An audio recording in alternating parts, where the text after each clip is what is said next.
abo enyumre no nsia ewo Adom TV so ene eye edadwoada kita onsabosome no enefu adonko no bosa Adom TV ehye wo se wo ye nsakraye ewo nanyumre kasiem na wode free no nsia mpamu ede aba no nsia no ene ena ehye ase wahye ne nso na wonim ye de ehia wo kase yi so nti medase ensem nim no de edi mu akotene bia wo bete ene say Ghana Statistical Service for say enipa kan no awoye ye senka June bosuminim ne da to so aduonu wotwe e na ode beba wieye no entumi amamu sa wode enano bi ede aka ho enadodo ode aka ho ne mo nsam e wo kase mu abrepam no mekenkan ama wate ase lawyer Kwasi Afriye enso akwakopie CID fo anim kire se ensam a woka ye nyina wodon hredodo okodi wo anim no ne nyina ye no kwasem ono ankasa gitum se waka no kre enede akire wo afenso beto wakase mu se soafo wo hwa apomode ho nsam so kire se won betua eye Sheikh Ahmad Damouk Al Maktoum eye 20,000 doses ede amano efa Sputnik V vaccine no eho ensensem sede eye koba ne sa no ne nyina mu nsam ewo kase mu afe ne anim yi da nchen a de fa apomode ho nsam ho edwedie mu nsam amano ne enegide na afe won so adwenkyira wo hwe no Facebook a wo de beto ho no ne nyina aka ho ema kase eye donhre medin de ma mechira Diamond memo ajo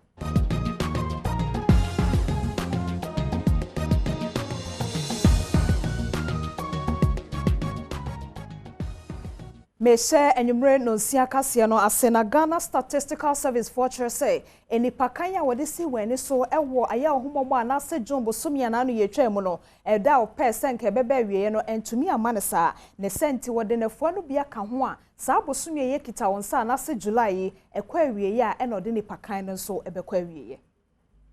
Government statistician Professor Samuel Anim ensɛmtwerɛfoɔ nhyiamu no ɛna wɔkyerɛ mu sɛ esan sɛ emiamia baabi wɔ hɔnom a wɔnom a wɔkenkan ɔmanfoɔ no entimi ankɔ ɔnom ankɔkenkan wɔnom a wɔ hɔnom no nti no ɛbrank wɔyɛ sɛ population and housing census dwumadie no ɛbɛbɛ wieye no wɔnom ɛtwi mu kakra ɛde aka ho wɔkyerɛ mu sɛ mantamu dunsia wɔ ɔman mu no wɔnom a wɔkenkan nkurɔfoɔ no etimi kɔ emudu no mu yɛ dwumadie a wɔdiye no waduru mu wɔ hamu nkyekyemu aduokuno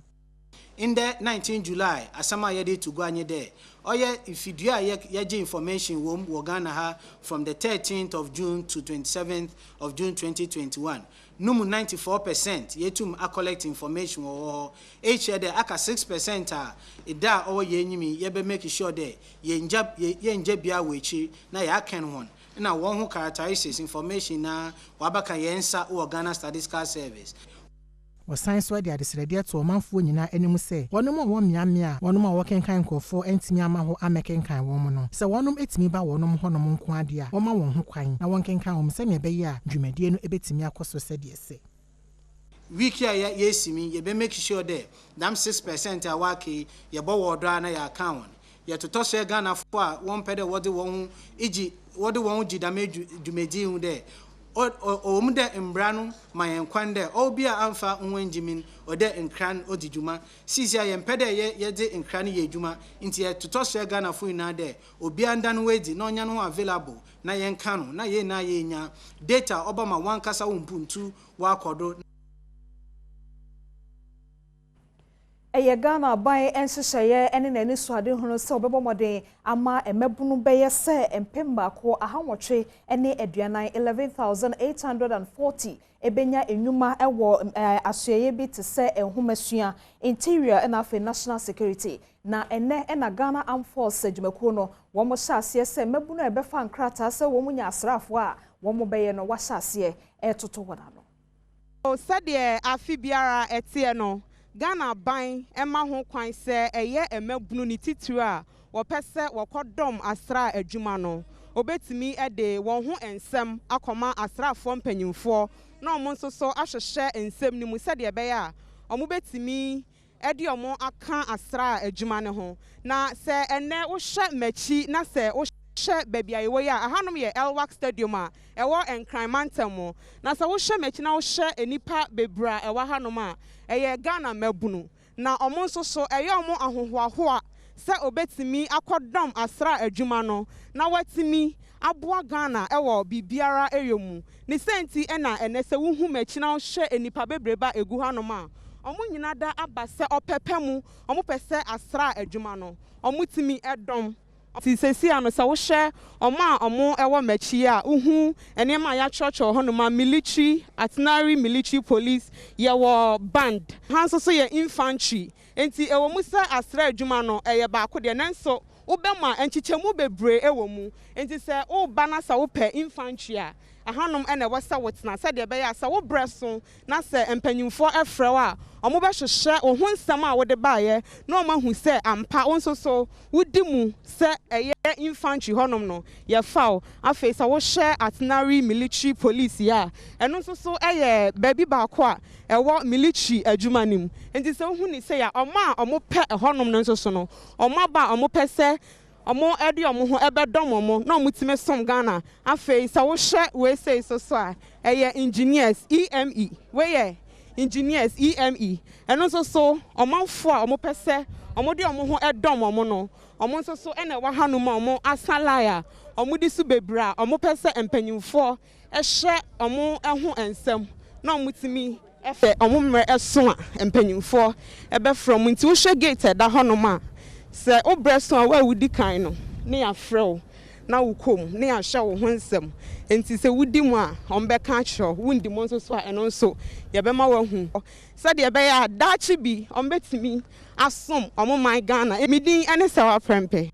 se wa prempe ye da se afei wo ensem foforo mo no eya hwefo animsem se lawyer Kwasi Afrifa ede sobo bi abo Chief Justice se ne ho forefore keta se hye ene adamudi agibi ne senti ene okopie CID headquarters ema dohore ensia 6 hours ena mpanifo ede toto na no nanso ensem a wo bisebisa no ne nyina no wo yi ano no de lawyer e kan se ono de onim se de wo kan nyina no enfumso bi ene ho eye no kretrudo Lawyer Kwasi Afrifa Esquire asise ebeto odwa sa damudie dollar opepenum bi akwakwagye no odi ato General Legal Council no anim se sansem a wonom edito ne so no enya de a wonim ho hwe don hwere bebre a wone Criminal Investigation Department a wo post adwuma ekonim ekotena ase no obi no de to nsɛmtwerɛfo anim se ensɛm bia mpanifo busa no no odi ho anu ye nyina ema wonom de senti sa sobo a wonom ede bɔ no no enya de a ogitum esanse ogiti se onye bibia enti a emra no enadwo anopa no nkono na okọ CID headquarters na bo bese awia no mienu ena ofiri ho nanso wantimi amfa nto nsɛmtwerɛfo anim abra wo besa akwakohye CID mpanifo no biem. I came here voluntarily. Nobody arrested me, and I've come to finish my business. I have not done anything wrong. If you look at the accusations against me, I have given my response. The response is now public knowledge. What else can I say? So, I don't have anything to say. Enkramantamo aposifo achechere emebunu bi asa mebu a wachere won dodo no ye ahasa edioson woche 378 boni asafo ya ne se woye tutrasem ene eniamo honsem ewo nkran abonten so ansakra na ade ache amankramofo afasa ofre no sesala no eduso. Enkramantam no posi adwuma yeko ehye dwumadie bi ase ewo July da etoso miensa wotwe mu se wode na wotwe baako ena asi honom a ene wode abawiye na dwumadie no abawiye no enipa wachire wo mo ewo enkramantam ha no wondodo eye ahamiensa ene aduso nwotwe wache mu se za nipa wo mu nada ewo biaye ahodo a wo hyehye ne senti omanfo ebekeka wo ho ensem che se wo ye akronfo ene nipa bi a wodi bone ewo Ghana hanom no enti na watimi akwakwakyeche omo na afenso sade ebe ya muslimi no won bronya wo ba bedi a ofre no edel ada no ebetimi ewie peya boni biara ememu biaye ahodo bi a wokwache nkofo bi eyeso tuum kwa benya osu kotoba bi airport dansuman oyibi mamprobi abokobi eyimensa da akoma cantonment kaneshi kolebu kokrobite adenta tesan no legon eni nungwa na wona wokwache wo mu womumu ahamiensa ene aduonum nan ena woye emema emu aduonum nan eye ema wonfie no efri emfie edunkru edikosi emfie aduonum nson womu nada wache mu se wode omo ekoposi biaye akohwehwe won bone ahodo a wadimu na wona wobeche omo afa bone bi ho no womu de ode omo ebekọ aseni bia na afa ode omo akotwere aban kokum. Afe yemfree enkramantamo enko atoye mantam no mu Atoye mantam no Ghana Highway Authority penia wada no ene set ofori kome na wahye ede abasobon so ama ekwan a wamoye no concrete beye sebrofo kwansi no aduanan a eno no efi kulake kuma esubontene so ede ko enyinase ede kosi menzizo a eno ewo atoye mantam no Atoye mantem mu panyimpa wo no ene hwa kwantempa ho nsem so e de atodwa se e wo se engineer wo ye kwan no ehwe se obetimi aye 40 meter concrete bridge e de yafa akpaluke kuma ene enyinase e de komagijo e kwan no eso e de ma omanfo o de sanse mu etu gya wabra wone ne mpanimfo ene assembly no mpanimfo bi ena afi mrahye bedwani ebo anan eba etwene a ebo agum no eso e be hwe de e koso o kirimu se ne animu ya de e wo se engineer no eye nsawoso bi ema omanfo a obetimi afa so besa na watwe miensa se de be ya akoniabadi nso ebetimi akoso na ne behu ye no ye ne highway mpanifo regional director and regional federal roads manager and now mo bridge maintenance unit for engineers and aba and mo aba hwe ono ma hu se be adu no ne wo se ye ne se etimi ye bridge foforo enimani ya na bridge foforo no ene ye hwe se ade se be ye na de bridge ana se be ye reinforced concrete bridge enwachi ena bayana musini kwasibonzo ene nsamtwerefo etwetwe nkomo editu dwase sisi penifo ehwe kwan ya wo befa so aye bibi edi afa ho ama omanfo etimi edi akoniaba e wo kwan no eso. It's a bridge problem and we've recommended a 40 meter span steel bridge or a reinforced concrete bridge, but I told him we normally don't have local competence for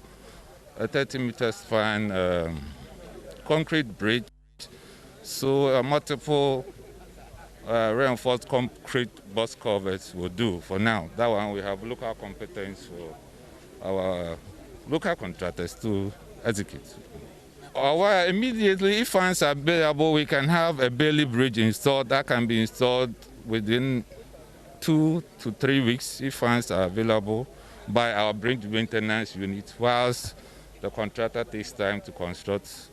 the reinforced concrete bridge or multiple bus covers if approval is given. Bono Regional Security Council no openia wada wano ene Commissioner of Police Ora Godfredo Usubuaten edi abejokwanim ama wako ensra ewo Ademu Wahabwa na dodo no a efre se Ademu soldier a na wedding frishia edionunum 55 years a wokowuye eda enrem anase nefum Ora ya ne din ene Ademu Wahab ya dodo na etai friend Adamu soldier wenye mfi adununum yi oyokuani na adwada eno kra fie se wo kwa afuo ma wansen amafi enam so e ma na yire kokobo won mabusua panyini amane a otu o manfo gu krom se won kohwehwe no enumu eno okohu se na mu no eda yoyo ensutina ne ho a eben na fuo mu emabu na wonom ewo wanchi zongo wonom bu anyo sa asemisu sanse na wonom susu se businessman bi a wosanso yo ohene ewo wanchi ena wakum owura yi eno ti wonom kohye ne fie esanso ko ne washimbe eko sese ne japade bebre enei wanchi mansini police commander DSP Eric Awujivi ayensem trofo nhyiamu a wode nkyeremu bi atudwa naso mu naso nkran kro mu dia asem beko deni akoro unu akoro se hia no pa na yeba first pa kra mi damase se mutimi control mu especially in terms of putting go see the buy nti se chiche bia de edo bia ni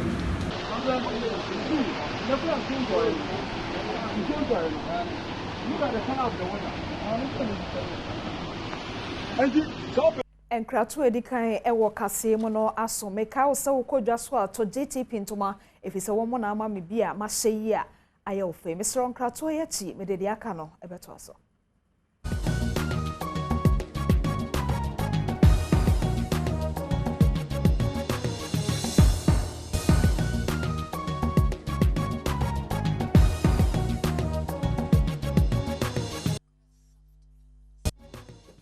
Bedase o hwe adom kase enwumre no sia de ene ya ye hya ase se no sia kase wo Adom TV so me ka say live on Facebook ene Instagram nti o like ya no wa comment na wa share enso so afa metoa ensem no so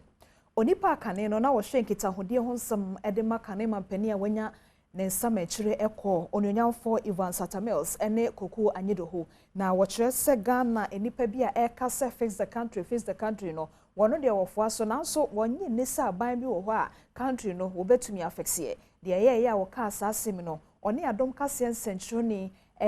Prince Owusu Asiedu na edi enkomoyi. Executive Director Edema Atamils Institute Koku Anidoho Edin Semi Etudwa Abra Odena Probo Ebe Ewiye Ewo Asumdue Park Ewo Enkran no kyerɛ sɛ aban bienu a obeba betena ɔman so a wobetimi afixe ɔman no akosi ewiye agye sɛ saa aban no esi nkite sɛ wɔno de wɔde ɔman ato nakoma so a ɛsɛ sɛ de ɔyɛ no ɔyɛ ɛma mpuntu ɛba sɛ yɛpɛ sɛ mpuntu ɛba ɔman no mu a na yɛn timamufoɔ no ɛsɛ sɛ yɛn nso so yɛsesa yɛ adwen sɛ fix the country no ɛde mpuntu ɛbɛba ɔman mu. Fix the country need we all support it. I support fixing the country. And for me, as the CEO of the Atamils Institute, fixing Asumdue Park is also important to me. And to fix the country. Or how? Why never fix the country anyway? There's no government that can finish fixing the country. It's about your commitment to fixing it. That's what the people want. And to fix the country, no, we all want the country fixed. But it's our mindset that we must also fix. Na okoso eto aso se media freedom eyade a etumpon ewo man mu ha pa na nso so ensentwofo ehwehwura no eyade a ekosoro pa. There's a lot of media freedom, but let's be very frank. There's also abuse of the media space. There's a lot of media freedom, but there's also abuse of the media space. I should accept that, especially new media, and I'm a victim of it. Well, there's a lot of abuse of the media space, and we need to watch it. There's a certain section of tyranny of the media space that we need to manage. Enkromienu ede asieni ewo bodi mensinim. De koba ye ne sesa enkromienu yi emu mabunu na eye se womo esi akan a eye ballbo akansia eno no timber company bia na se tim adwumako bia wonpotem ho na hyehye sa ago kansie ma wona so ekowi ase no menteme ho ase ama ne homene so na de pie mu bi ni Entokoya ebeto besiase ene bokaboa ewo bodi mensimu ewo atoye tifi mantem do efa eye timba adwumayeko bi owo honom a woye wonadwen se wo hyehye agokansie amasa enkuro imienu na agokansie na ye borubo ni ma na eye menteme ho ase bi esi wo ma ekowi akire no na akoye entokwa chenchen eye unit committee chairman owo honom Isaac Ofori ene Adom kase etwetwen komo afasa ensemi hu enchemu bi a wodan na di eni You say no much say enra omko bo bi o bokabo bisense for bokabo ko bo bi na bo ni mu na ntokwa kakra bi e ba e ma omko ye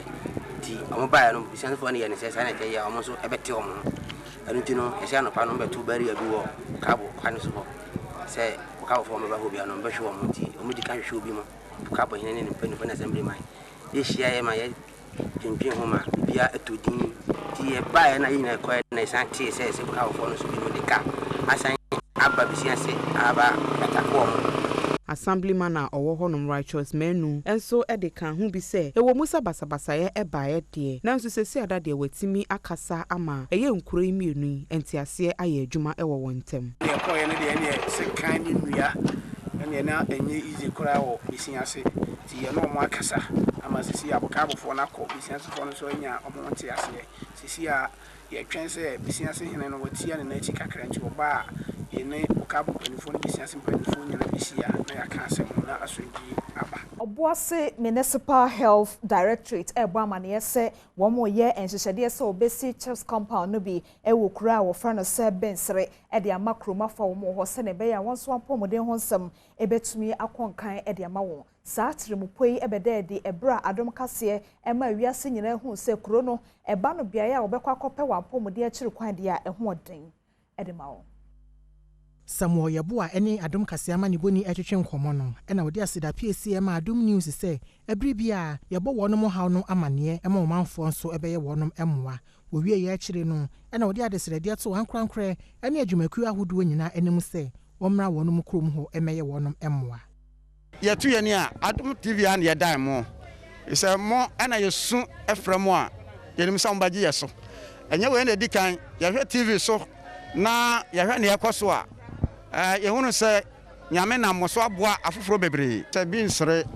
ye hawo kese baako eye saa che compound ye ka ho asem yi ɛno nti sɛ na ahobo a yɛgu so a yɛyɛ nyinaa no sɛ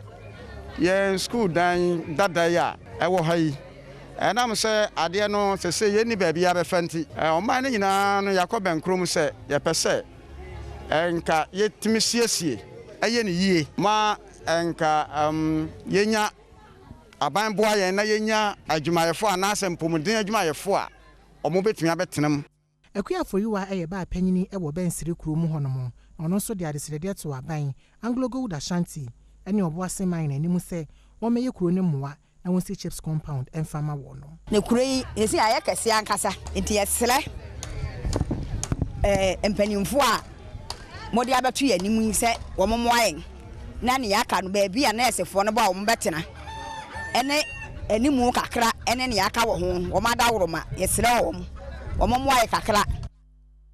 Ya menu ɛyɛ Obuasi Mensini Health Director na ɔno nso kyerɛ mfasode a ɔmanfoɔ no ebenya ɛwɔ saa chips compound a wɔba besie ɛde ama wɔnom no ɛso.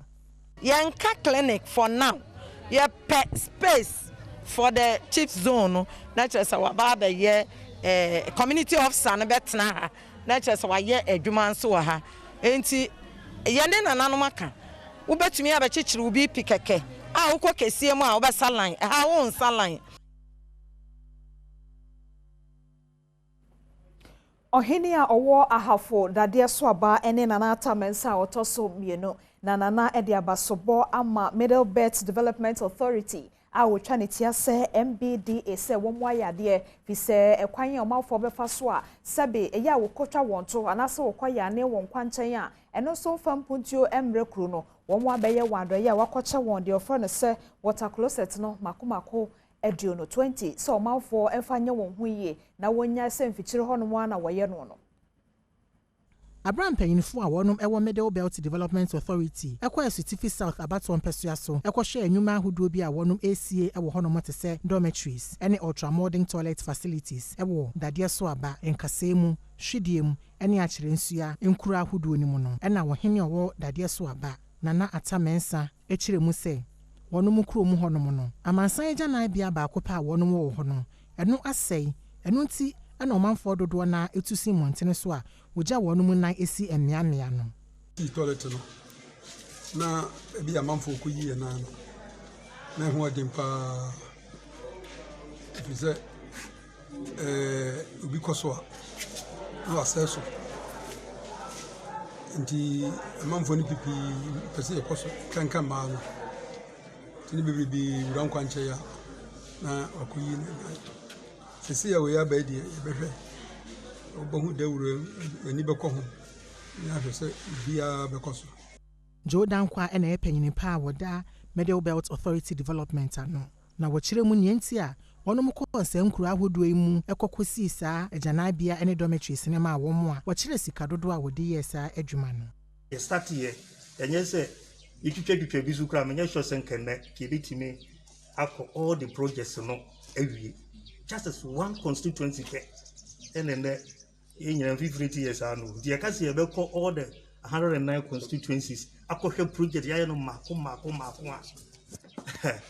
a ɛnyɛ asɛm ketewa. So that tells you that within the 4 years no ndwuma yɛayɛ na sɛ yɛyɛ sɛ adwuma wɔ yi a na kyerɛ sɛ so far no development authorities no so good. Mesni Krachi a wɔ Asutifi South Robert Jomo Mensa edito ɔmanfo a wɔn sa aka saa enyama yi animu sɛ ɔmɔmɔden ase wɔbɛhwɛ so yie sɛ ne ɛbɛyɛ a ebetimi akyɛre yie ɛde ama wɔn. Hwɛ sɛ yɛyɛ ho ne yɛn nka hɔ ɛde bebree nso so bɛka ho na afei nso yɛbɛsrɛ school authorities yɛ wɔn benefit from this package sɛ adayɛ asisi asi hɔ ɔmɔmɔden sɛ ɔmɔmɛhwɛ ne yie ɔmɔ ne assembly ɔmɔ yɛ ni kasobo sɛ de ɛbɛyɛ a ebi ho totima animanim na ebetimi ayɛ maintenance na enkofa kese emre we bɛboa ama school no nso so atumi afa nkura ne bebree because yɛ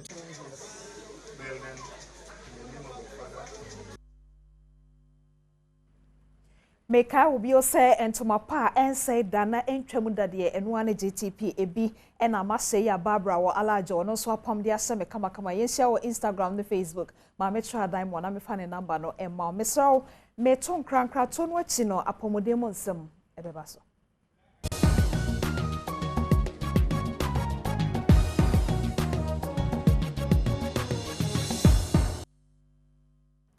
Afeya pomode monsem enamede eto also. Swafo a wohwe omai Ghana pomode honsem so ene orakwaku Adima Meno na woka ache Ghana fo nyina se won betua Sheikh Ahmed Damouk Al Maktoum $220,000 doses of Sputnik V vaccine no wode ma oman yi no won betua sa dodo no eka ene diama no ne ye papa eka sa baabi a woka no ene asem nkyeremu nto aso no enie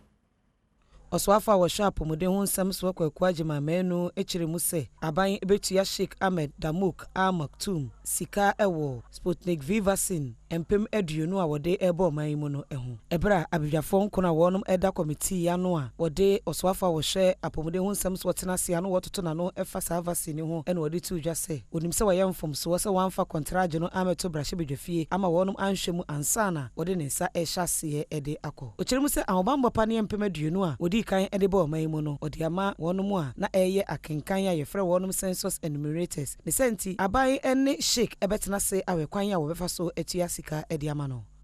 Honorable Chair, I think I've mentioned this already, that we have an obligation towards the payment of the 20,000. So it is not correct that we have not lost anything and will not lose anything as a country. That is correct. Did you seek parliamentary approval before you entered into this contract? No, please. You did not. Okay. Have you any such plans? I had plans to come to regularize the parliamentary approval, to seek for parliamentary approval. Enwechi oswafo Isaka de to aso se ewum se wa ma ene abedwafo ene emrahye bedwafo ama me susu ho die nanso enkrata efa ahobambo panie Sputnik V vaccine empemeduenu a wonum ekoto ye ho no wode ba beto emrahye bedwafo anim se de Ghana mrakonini article 181 clause 5 echere no pepepe. It's been established at this hearing per your own answers that you didn't seek the advice of AG Prowl, and I am asking you whether, having come to that realization, this 20,000 which was supplied you, which quantity you have used for the purpose of those going on the pre-censoring national assignment, would you come to Parliament as soon as possible for ratification of the said 20,000 supply? Because it still remains an international. It still remains an international commercial transaction. Yes, Honorable Chair. Very well. Ebra ora Adima Meno kopi emrasebedwafo anim no anototo onum no ano woje to musa no kre nanka esese wotumi behu mrasebedwafo ansa na wetu sa na mo no na ankoba ne santi wade atum se wafom. Swafo a sharp mude ho nsem so kwaku Adima Meno age atum se na soya no eye mfomso se wonum amfa Sputnik V vaccines a wonum ekwakoto no ho nsem ankopi emrahye bedwam ansana wo sha ase edi hu dwuma okire mu se nanka wonum enhyehye mu se ne etie bia no anka wonum de ho nkratasem no ebekọ emrahye bedwam se de article 181 clause 5 ahyehye ewo 1992 constitution ni mu no. Did you seek parliamentary approval before you entered into this contract? No, please. You did not. Do you appreciate the fact that the pronouncement by the Supreme Court vis-a-vis the constitutional provision clearly talks about prior approval? You appreciate that? Honorable Chair, very much so. But my frustrations to try to get a vaccine for us at the heat of our second wave, I relied on the executive instrument 61 that was passed by Parliament to hide behind emergency clauses that have been invoked, to try to see if I could do that and come to Parliament to inform Parliament that this is what I have done and therefore need regularization. I need approval to cover it because we were in dire need of the vaccine and I had the onus to try to procure the vaccines to vaccinate Ghanaians to protect our lives.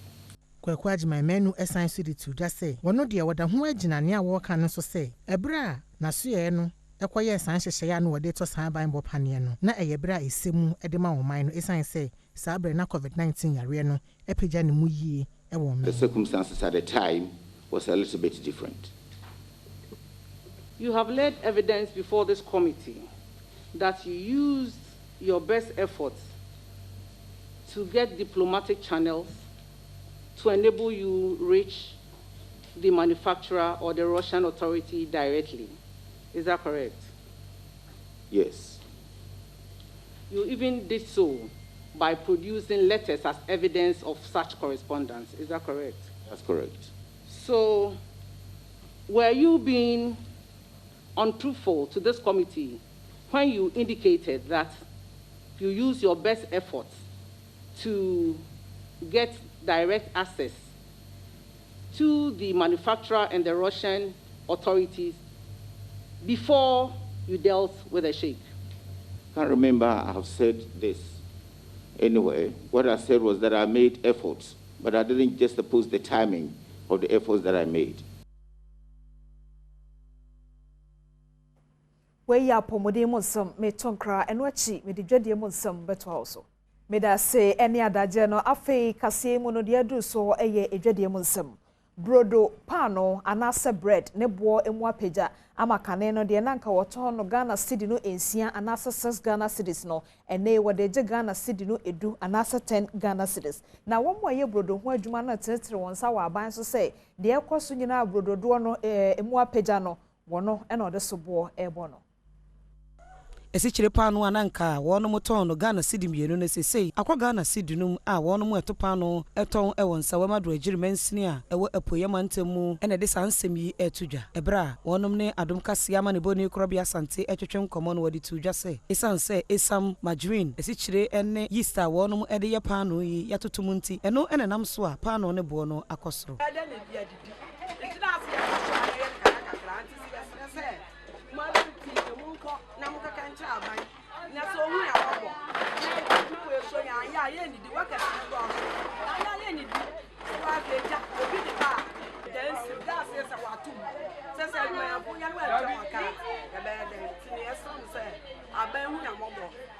Mensa Joshua eya brantia wo fete esam ewon sawema do agire no de to adom kase enim se sesei wonom ko edwasokora enyade a wonya esam yi bi eto na ma wonom eto pano no nso eya na esam a wo beto no ne bo eden pa ne senti ena sesei pano bo nso akosoro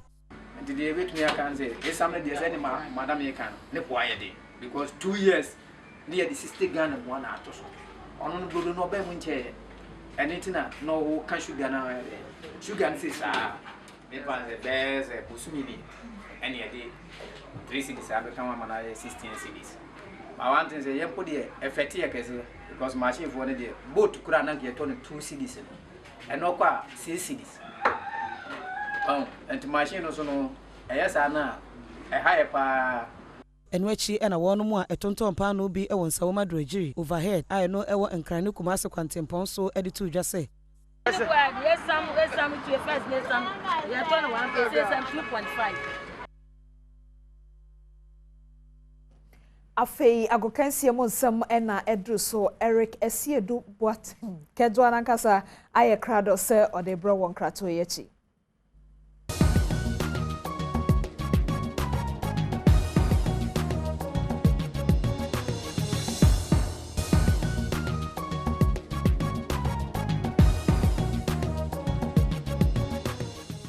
Abusia yento aso agudi ensem wona nyumre so do so de se fata seltini na yeba hye de afi the Ghanaian Premier League a weekend atwam ye ball at ye wie na semba ko afi oboase ba no na hyeda nya mo kapapa bia sa ne no so danche match ba ko no so ba so a ashkolin talais enso so de pem so na kese ye bo na sa match fixing bi ya bam talais player no wono aba mu no se mehye me humienu no ball first one tum na efe second one san beto no san bo second one coach ni say no akwema nyina mfim obehye ne hotan and we yini film the penny force sade no won be hwem ba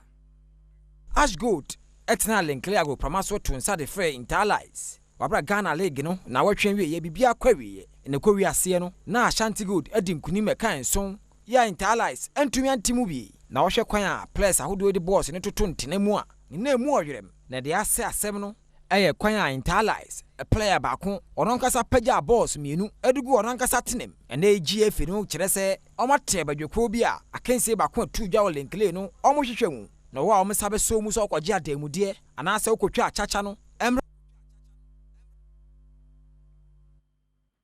All right, and on it, the course of my year share and penny for Ebeye Ede Afahwana and Kopie Macrato for common league champions. Now, more at the Ayanijine Twaswani and they say, O money Aquacoshe, FA Cup promise and Yagro, and I'm going to run your Tamaklo, your board member at the Mahato folk. I think this is an important win for the club. Because at a certain stage, the club was shaking. And then my mind went back to our own motto that we never say that. And we got ourselves organized properly. Let me take this opportunity to thank the players who have done very well. And a special thank you to the board chairman, Toby Afede. He's a hard-working man, and I believe if we continue like this, definitely we shall take the FA Cup in addition to the league. All right, now you could saw Ghanaian Premier League game after 22 years. Liberty Professionals co-relegation. Abrass last table ball, one year coach my Liberty was said in the M. Seni Atroda that said, Quanombeko. My Muslim brothers and friends will say, Kum fire kum. What will happen will surely happen. What the good Lord has said that it will happen will surely happen. And that is what happened. Because we were very, very determined, creating opportunities for goal scoring, but we couldn't get through with it. And that simply explains that the game should be 0-0. We have to look at our strong points, our weaker points, and by doing that, we might identify the kind of players in which positions we need. Abusa yenyina boboso na yemfansi semono bebela de se fata Celtic na be me kwan no na ye de abro GTP news starting fragment to my na meshmega na pamna kama say Sergio Manucho ya me producer Kejo na kasa ne Eric Asiedu Buadi Diamond Etwaso.